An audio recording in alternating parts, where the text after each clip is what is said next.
ఆహాహా చూసేవట్రాలుడు ఈ సంక్రాంతికి ఇల్లు ఎంత కళకళలాడిపోతుందో. నిజం మావా. సుగుడమ్మ స్వయంగా ముగ్గులేసి గొబ్బిలు పెట్టిందిరా. అవును మావా, సంక్రాంతి మన ఇంట్లో ఉన్నట్టుంది. అదిగో దిగుతున్నారు recording dance troupe.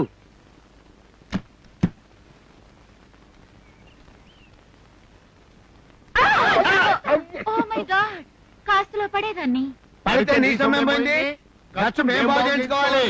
What Tommy, what happen? ఏముంది, కళ్ళు నెత్తికెక్కి కింద కాలు జారిందిలే. What is this? చిన్న చిన్న పేడ ముద్దలు క్రికెట్ బాల్స్ లో చేసి పెట్టారు. Dirty things.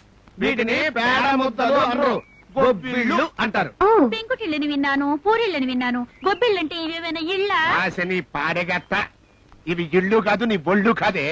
సంక్రాంతి నాడు సవ్యమైన ఇళ్ల ముందు ఇట ముగ్గులేసి చక్కగా గొబ్బిళ్ళు పెడతారు. దీన్ని తెలుగుదలం అంటారులే. మరి ఆ తెగులే పనికిరాదు.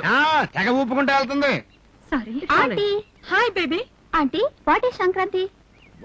నీ కడు పొడక, తెలుగు పొడక పుట్టి సంక్రాంతి అంటే ఏమిటి అని అడిగి తెస్తాయంటే. అదంటే అంది అత్తే సమాధానం చెప్పొద్దు అజ్జుడు. సంక్రాంతి అంటే సంక్రాంతి, ఇట్స్ ఎ పండుగ. దీపావళి అంటే దీపావళి. అది చెప్పడం కాదు, దాని అర్థం చెప్పి చావచ్చు కదా అని. తెలిస్తే కదా చెప్పి తెచ్చేది. ఈ పండుగ స్పెషాలిటీ ఏమిటంటే ఇలా పేడ ముద్దలు పెట్టడమేనా? స్పెషాలిటీ అంటే ఒక రకంగా దాన్ని స్పెషాలిటీ అని అనుకోవాలి. No aunty, you are not explaining correctly. Please tell me. అదే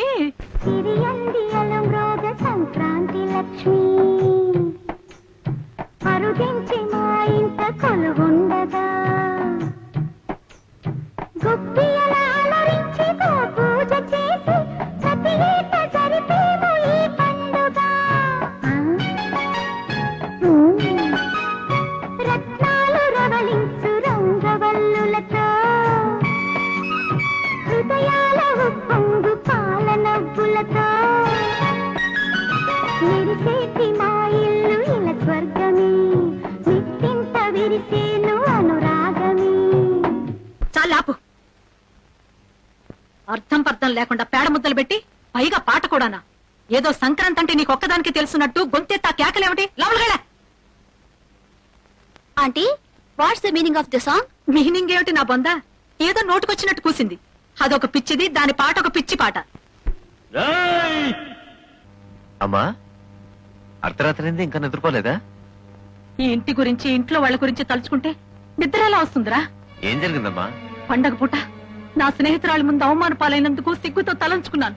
నీ పల్లెటూరు బావా, మీ నాన్న పూనకు వచ్చినోళ్లాగా వీధిలో గంతులేశారు. నువ్వు తీసుకొచ్చావే బావ మరుదులు, ఇంట్లో తాండం ఆడారు.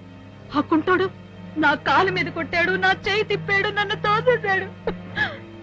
ఇవన్నీ చూసి కూడా నీ పెళ్ళం నోరెత్తలేదు, ఒక్క మాట కూడా అడగలేదు. అది కదమ్మా, అసలు నీకు తెలీదురా, ఈ ఇంట్లో వాళ్ళంతా నా మీద ఏదో కుట్ర పన్నుతున్నారు. ఒరే, నేను ఇలా గొంతు చించుకుని అరుస్తుంటే సమాధానం ఎలా చెప్పుకుంటూ వెళ్ళిపోతావే? ఏమిటమ్మా ఇది? అర్ధరాత్రి అలసిపోయిన వాడితో ఇవన్నీ చెప్పి సమాధానం చెప్పమంటే ఏం చెప్పను? పొద్దునే ఈ విషయాలను చూసుకుందాం, వెళ్ళి పడుకో. నువ్వు వాళ్ళందరినీ దారిలో పెట్టకపోతే నేను ఇంట్లోంచి వెళ్ళిపోతాను.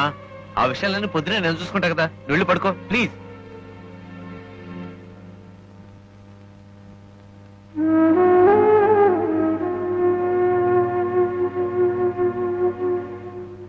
రాజు, రాజు రారా, క్రికెట్ ఆడుకుందాం. ఆడనురా.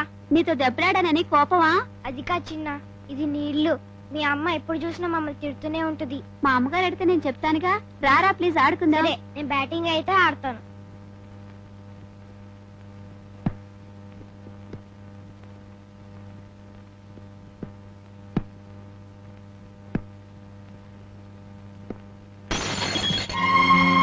ఏమిటి ఏమిటా శబ్దం? చప్పుడేమిటంటే మాట్లాడరే. ఓ మై గాడ్, ఈ ఫోటో పాలు కొట్టింది ఎవరు? ఎరా కుంటి వెదవా, ఈ పని చేసింది నువ్వేనా? నా మీద కక్ష కట్టి నా ఫోటో పగలు కొడతావా? ఏమైందమ్మా? చూడరా రవి, నన్నేమీ చేయలేక ఆ ఫోటో పగలు కొట్టాడు. ఇవాళ ఫోటో పగలు కొట్టాడు, రేపొద్దు నా నెత్తే పగలు కొడతాడు. వీళ్ళందరూ నన్ను చంపడానికే వచ్చారు. ఎరా రాజు, అమ్మ ఫోటో ఎందుకు రా పగలు కొట్టా? నేను కాదు బావా, చిన్న క్రికెట్ బాల్ విసిరి. ఇక్కడ లేని వాడిని పట్టుకుని అబద్ధాలు చెప్తా. ఏంట్రా రాజు, ఎందుకు అడుస్తున్నా? బావ కొట్టాడక్క. ఎందుకు కొట్టారా? చిన్న ఫోటో అద్దం పగలు కొట్టాడక్క. వాడిని వదిలేసి నన్ను కొట్టారక్క.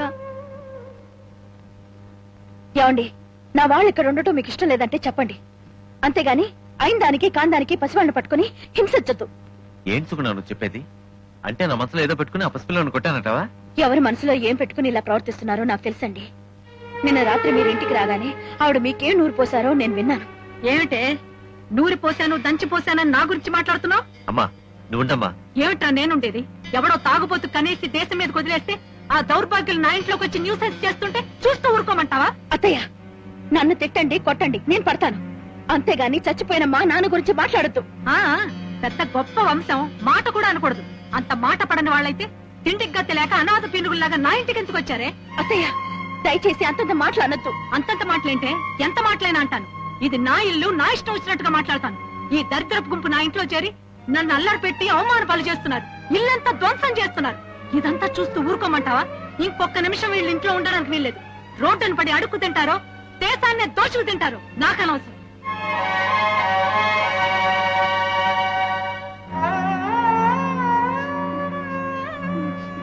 పొండిరా పొండి, నాన్న చచ్చిపోయినప్పుడే మీరు కూడా చచ్చుంటే నాకు ఆవేదన ఉండేది కాదు, మీకు కర్మ ఉండేది కాదు. పొండిరా పొండి. ఒరేయ్, ఈ ఇంట్లో వాళ్ళైనా ఉండాలి, నేనైనా ఉండాలి. ఏదో ఒకటి తేల్చుకో.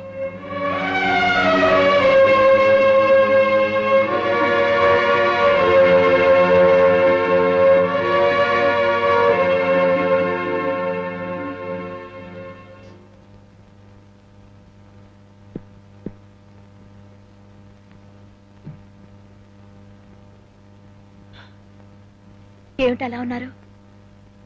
ఇంట్లోనే సమస్యలు అనుకుంటే ఆఫీస్ లో కూడా మనశ్శాంతి లేకుండా పోయింది. మంచిగా చేయలేకపోతున్నాను. అందుకు నేనేదైనా చేయాలంటారా? ఎస్, మీ తమ్ముళ్ళని చెల్లని హాస్టల్లో చేరిస్తే బాగుంటుంది. అప్లికేషన్ ఫామ్స్ కూడా తెచ్చాను.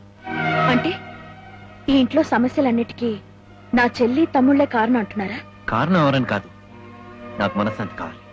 చూడండి, పిల్లలున్న ఇంట్లో చిన్న చిన్న తగాదాలు గొడవలు రావటం సహజం. మీ అమ్మగారు నా మాటలు విని మీరు ఇలాంటి నిర్ణయం తీసుకోవడం ఏం సమంజసంగా లేదు. నేనెవరి మాటలు విని నిర్ణయం తీసుకోలేదు. ఇది పూర్తిగా నా ఆలోచన, నా అభిప్రాయం. నా చెల్లెలు తమ్ముళ్ళు ఈ ఇంట్లో ఉండకూడదని మీ అమ్మగారు అనడం న్యాయమేనండి. ఎందుకంటే ఇది ఆవిడ ఆస్తి కనుక. కానీ మీరు హాస్టల్లో చేర్పిస్తానంటున్నారే, ఇది మాత్రం న్యాయం కాదండి. అంటే వాళ్ళని హాస్టల్ చేర్చడం తప్పంటావా? అవును అవును. ఒకడు సరిగ్గా నడవలేని పసివాడు, మరొకడు వయసు బుద్ధి లేని చిన్నవాడు, ఇంకో పిల్ల రేపో మాపో పెద్ద మనిషి కాబోయే ఆడపిల్ల. వీళ్ళని తీసుకెళ్లి హాస్టల్లో పడేయటం తప్పేనండి. సర్లే, ఎంతకంటే ఇబ్బందులు ఉన్న పిల్లలు హాస్టల్లో చాలా మంది ఉన్నారు, అది నీకు తెలుసా? కానీ వీళ్ళు ఎవరు లేని అనాథలు కాదండి. నేను అక్కనున్నానండి. వీళ్ళని ఎందుకు హాస్టల్లో చేర్చాలి? ఈ ఇంట్లో ఉండొద్దు అని మా అమ్మంటూ న్యాయం అంటాం, నేను హాస్టల్లో చేర్చమంటా అన్యాయం అంటాం. మరి నేను ఇప్పుడు ఏం చేయబట్టా? నా చెల్లి తమ్ముళ్ళు జీవితాలు కాస్త దారిలో పడే వరకు మనం వేరుగా ఉంటే మంచిదంటాను. అంటే నీ ఉద్దేశం మనిద్దరం వేరే కాపురం పెడతామంటావా? నా చెల్లి తమ్ముళ్ళని సరిదిద్దాం, నిన్ను పెళ్లి చేస్తున్నాను. వాళ్ళని వదిలేసి మనం సెపరేట్ గా ఉందామంటావా? వాళ్ళకి అమ్మా నాన్న ఉన్నారండి, ఆస్తి ఐశ్వర్యం ఉంది, వాళ్ళ బ్రతుకులు బాగానే ఉంటాయండి. కానీ నా చెల్లి తమ్ముళ్ళకి ఎవరున్నారు? వాళ్ళ బాగోగులు ఎవరు చూస్తారు? ఎప్పుడు చూసినా నా చెల్లి తమ్ముళ్ళు అని అదే పంట పడతాను. నువ్వు పెళ్లి చేసుకుని మరొకరింటి కాపురానికి వచ్చావు సంగతి మర్చిపోవద్దు. కాపురానికి మరొకరింటికి వచ్చినంత మాత్రాన ఆడది పుట్టింటిని మర్చిపోవాలంటారా? పుట్టింటిని మర్చిపోమని నేను చెప్పలేదే, కానీ పద్ధతులు గుర్తుంచుకోమంటున్నాను. నువ్వు నాకు భార్యవి, ఇంటి కోడలివి. కోడలు భార్య అవడానికి ముందు నేను వాళ్ళకి అక్కని. నువ్వు అక్క మాత్రమే. ఒక అక్కగా నువ్వు వాళ్ళకేం చేయాలో అచ్చేయి, అంతేగాని తల్లిదండ్రులు తీసుకోవాల్సిన బాధ్యత నువ్వు తీసుకోవద్దు. అది పద్ధతి కాదు. ఒక అన్నయ్యగా మీ తమ్ముళ్ళు చెల్లెలు బాగుండాలని మీరు అనుకుంటుంటే, ఒక అక్కగా నా చెల్లి తమ్ముళ్ళు బాగుండాలని నేను అనుకుంటున్నాను.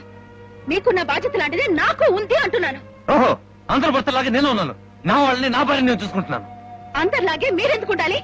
ప్రత్యేకంగా ఉండటానికి మీరెందుకు ప్రయత్నించకూడదు? భార్య కోసం, భార్య బాధ్యతల్లో భాగం పంచుకోవడం కోసం వేరే కాపురం పెడితే నష్టం ఉంది. ఇదిగో చూడు, నేనే మహాత్ముని మహానుభావుని చెప్పుకోవడం లేదే, ఒక మామూలు వంశత్వం వల్ల సగటు మనిషిని. That's all. ఆ విషయం ఇప్పుడే తెలుస్తోందండి. మీలో ఉన్న స్వార్థం ఏమిటో తెలుస్తోంది. నేను ఒక ప్రత్యేకత గల భార్యగా ఉండాలి, నా సుఖాన్ని వదులుకోవాలి, నా చెల్లి తమ్ముళ్ళని పట్టించుకోకూడదు, మీ కుటుంబం గురించి కష్టపడాలి. కానీ మీరు మాత్రం ఒక మామూలు భర్తగానే ఉండాలి. అదే కదా మీరు చెప్పేది? బాగుందండి, చాలా బాగుంది. నాకొక పద్ధతి, నీకొక పద్ధత. నేను మగాడిని, నేను ఎలాగే ఉంటాను. ఏమిటండి పెద్ద మీ మగతనం? ఆడదానికో న్యాయం, మగాడికో న్యాయం అని మాట్లాడలేగా మీ మగతనం.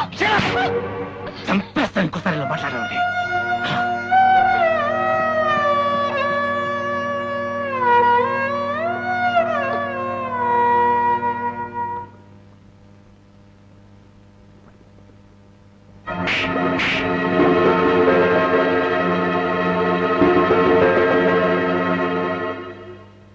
రాజు, లక్ష్మి, రాజు. ఏం కాదు. రోజా, మా చెల్లి తమ్ముళ్ళు కనిపించారా? లేదు వదినా, పొద్దున్నుంచి కనిపించలేదు. కనిపించలేదా? ఎక్కడికి వెళ్ళి ఉంటారు? మావయ్య, మా చెల్లి తమ్ముళ్ళు కనిపించడం లేదు. కనిపించట్లేదా? ఇల్లంతా బాగా వెతికావా? అన్ని చోట్ల వెతికాను మావయ్య, ఎక్కడా లేరు. ఎక్కడికి వెళ్ళి ఉంటారబ్బా? సర్లే, నువ్వు డాబా మీద వెతుకు, నేను బయటకు అనుకుని వస్తాను.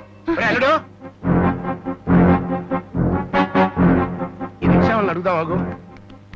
అదే యాదగిరే, ఏం సార్? మా పిల్లలకి ఎట్లా చూసిన ఆవరా? మేము చూడలే. ఎక్కడికి వెళ్తారబ్బా? అల్లుడు, నువ్వు బస్ స్టాండ్కి వెళ్ళి చూడు, నేను రైల్వే స్టేషన్. అలాగే మా. మావయ్య, వాళ్ళు ఎక్కడైనా కనిపించారా? ఎక్కడ వెతికినా కనిపించలేదమ్మా.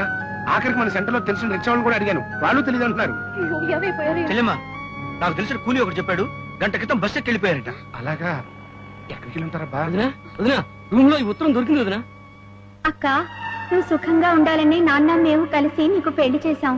కానీ మేమందరం నీ దగ్గర ఉండటం వల్ల బావ మిగిలిన వాళ్ళతో నీకు గొడవలు వస్తున్నాయి. నీకు సుఖం లేకుండా పోతోంది. అందుకే మేము ఇల్లు వదిలి వెళ్ళిపోతున్నాం. నువ్వు బావ ఆనందంగా ఉంటవి మాకు కావాలి. త్వరగా బాలే. ఇదిగోరా.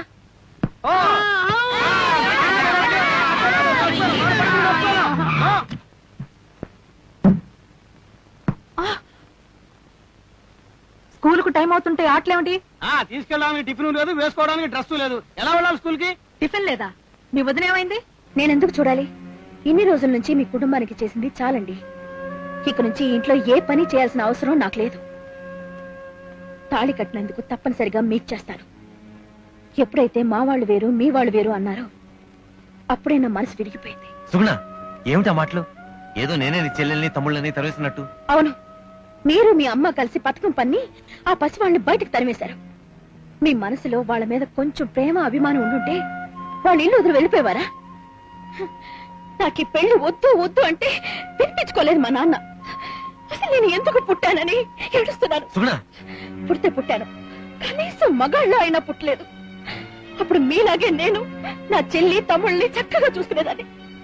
నా కర్మ, ఆడదానిగా పుట్టాను. నా అన్న వాళ్ళే ఉండకూడదు. కొండని బండరాయిలా చేసుకుని బ్రతకాలి. ఎందుకు వచ్చిన ఆడు బ్రతుకు? సుగుణ,